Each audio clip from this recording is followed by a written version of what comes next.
Shalom Rasul Juaman Banta Gerina, pelayan KKR GBKP, Japa Piringan kita Gundari.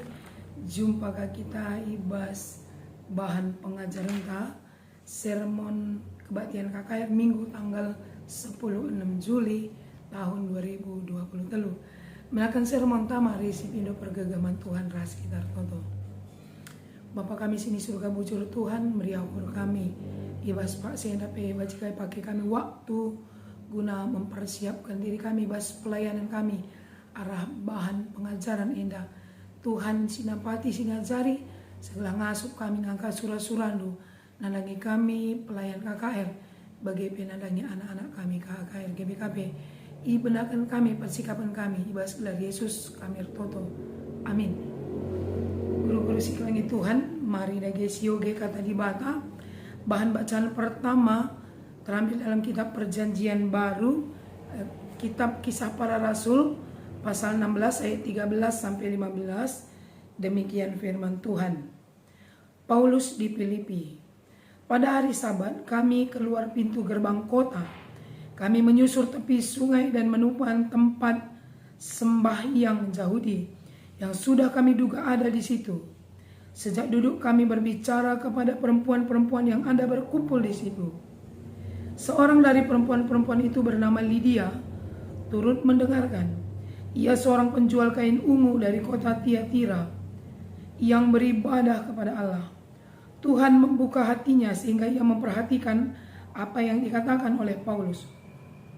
Sesudah ia dibaptis bersama-sama dengan seisi rumahnya, ia mengajak kami. Katanya, jika kamu berpendapat bahwa aku sungguh-sungguh percaya kepada Tuhan, marilah menumpang di rumahku. Ia mendesak sampai kami menerimanya.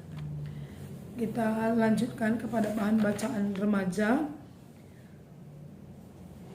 dari kitab Roma pasal 12 ayat 9 sampai 13. Demikian firman Tuhan. Nasihat untuk hidup dalam kasih. Hendaklah kasih itu jangan pura-pura. Jauhilah yang jahat dan lakukanlah yang baik. Hendaklah kamu saling mengasihi sebagai saudara dan saling mendahului dalam memberi hormat. Janganlah hendaknya kerajinanmu kendor. Biarlah rohmu menyala-nyala dan layanilah Tuhan. Bersukacitalah dalam pengharapan. Sabarlah dalam kesesakan dan bertekunlah dalam doa.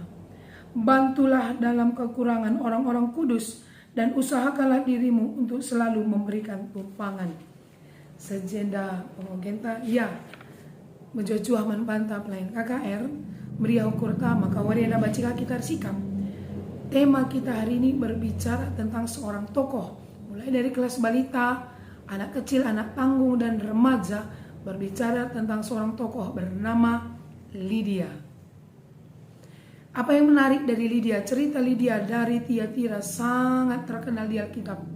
Apa yang boleh kita pelajari hari ini? Banyak yang boleh dipelajari dari Lydia. Tapi sekali lagi spesifik ia berbicara tentang bagaimana keramahan Lydia, bagaimana Lydia menerima welcome. Adi bas bimbingan takari uga pengalaman anak-anak ngalo-ngalo rumahna, kai si bana dirah kade-kadena, uga teknis na jumpar skala. Tapi sebelum sampai di sana, kita harus antar juga dulu dengan pesan-pesan teologis, khusus na lebih manfaat pelayan KKR. Jenari kali maka beranjak kita kubas alat peraga dan metode.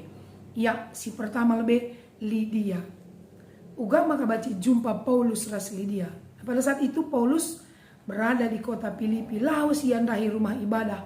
Tapi ternyata tidak ada rumah ibadah di sekitar itu. Maka laos ia ku tepi lau, okay? Di tepi-tepi air sungai ini nah di sana. Ijen terempulung di beru dan salah satunya Lydia. Mungkin dari bacaan ini kita lihat ada soal hak kewajiban warisan di laki cakapkan. Tapi soal beribadah di buru tidak ketinggalan. Ada banyak perempuan-perempuan. Bukan hanya Lydia. Salah satunya Lydia. Iper dia tekena. Menjadi baru. Maka ngajar ia. Di situasi yang sangat santai mengajar di tepi sungai. Tenang. Maka Lydia pun ikut mendengarkan. Tergerak hatinya. Ada gerakan Roh Kudus. Jadi lakukan Lydia saja. Memang orang yang mendengar ini akan ditolong oleh Tuhan. Manbantal be guru. Maka peduakan diperkenalkan bahwa Lydia ini adalah seorang perempuan penjual kain ungu. Tiga catatan karena Lydia. Pertama, dia adalah seorang yang rajin berdoa. Agak unik memang, setelah bertemu dengan Paulus, baru Lydia dibaptis. Berarti bukan setiap orang yang datang beribadah itu sudah dibaptis. Tapi mereka punya satu kerinduan mau mendengar. Epe perlu membantah anak-anak pasti tekankan. Siapa Lydia? Dia mau berdoa dan dia rajin beribadah. Di tempat itu mungkin sering diadakan ibadah. Dia datang, dia mendengar, tapi lengah dibaptis. Dia mendengar dengan tekun. Catatan selanjutnya, mendengar dengan tekun. Kan banyak orang mendengar tapi nggak tekun. Anak-anak harus diajari dengan tekun. Karena orang yang mendengar dengan tekun, itu yang akan tergugah hatinya. Tuhan yang menumbuhkan. Makanya taat dia, bukan hatinya. Kalau kita mendengar, kita kan ada perubahan. Langan di gelah-gelah begi, gelah-gelah ku gereja saja, gelah-gelah beribadah, enggak terbuka. Makanya anak tapi diajari ibadah itu dengan tekun, supaya ada keterbukaan. Jadi tiap minggu ia pergi kata di bawah, tadilah tekun, enggak ada yang berubah. Karena enggak tergugah hatinya, tidak dipenuhi oleh kuasa Tuhan. Maka ia bagi kena, maka idahina Paulus, maka Ibrani kena dirina baptis. Baptis simbol penyerahan diri, totalitas kepada Tuhan. Tidak hanya dirinya tapi seluruh keluarganya. Maka ia jakna, ayat terakhir tadi di bacaan pertama ya di kitab Tesalonika. Sebenarnya bukan Paulus yang ingin ke rumahnya, tapi kalimatnya di sini. Nina, jika kamu berpendapat aku sungguh-sungguh percaya kepada Tuhan, marilah menumpang ke rumahku. Kepekali tradisi skala Yahudi. Adi ia bertemu Muhammad suka kepada orang-orang tertentu, ia memang harus datang ke rumahnya, dijamu. Sebuah kehormatan bisa menjamu orang yang datang ke rumahnya. Jadi pas kuan-kuan bahasa Indonesia, tamu adalah raja. Setiap orang yang bertamu dijamu dengan baik, itu adalah sebuah kehormatan. MWKP pemahaman mengatakan bahwa ketika kita memberi yang terbaik kepada orang yang datang ke rumah kita, simpan rezeki. Mungkin pasti kasih ajarkan mana anak-anak. Tamu adalah raja bukan berarti kita budak. Tamu adalah raja adalah sebuah kebahagiaan, sebuah berkat, bisa melayani orang datang ke rumah. Jenderal dia mesak ia nina ke rumahku lah. Ia mendesak sampai kami menerima. Berarti Paulus bukan sebenarnya berniat menginap di sana. Paulus belum punya tempat saat itu dengan rombongan, tapi justru saat ia tidak mencari, Tuhan membuka hati Lydia dan Lydia, mari ke rumahku Nina. Laka Paulus ngencara rombongan, monggo si bayangkan gua persiapan. Mungkin ini salah satu alat peraga yang bisa kita ambil.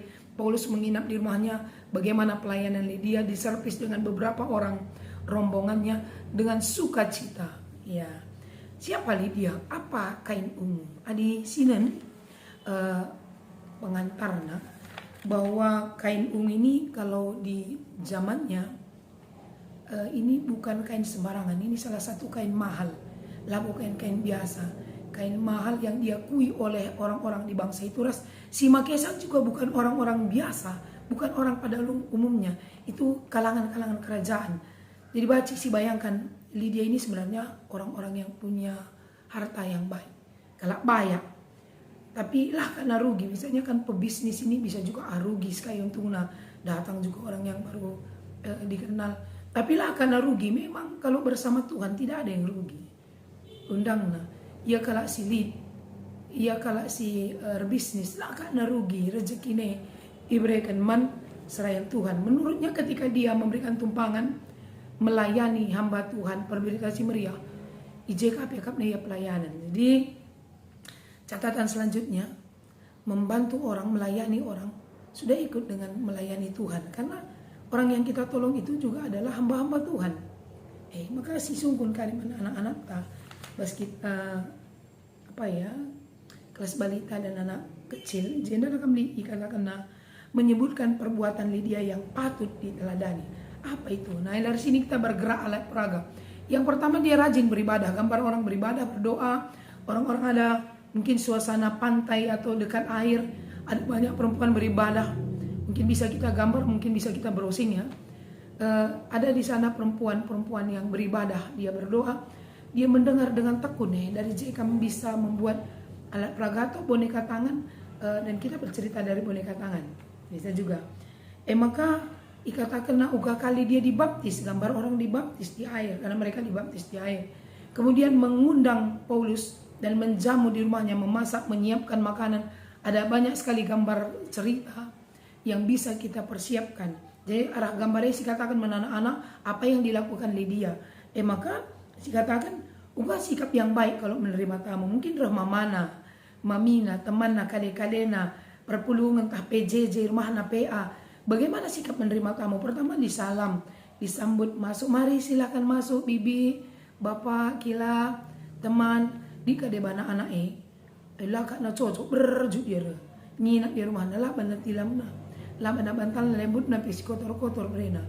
Bayangkan bagaimana jika kita di posisi yang terbalik, kita ada ke rumah kala, lah dia kala.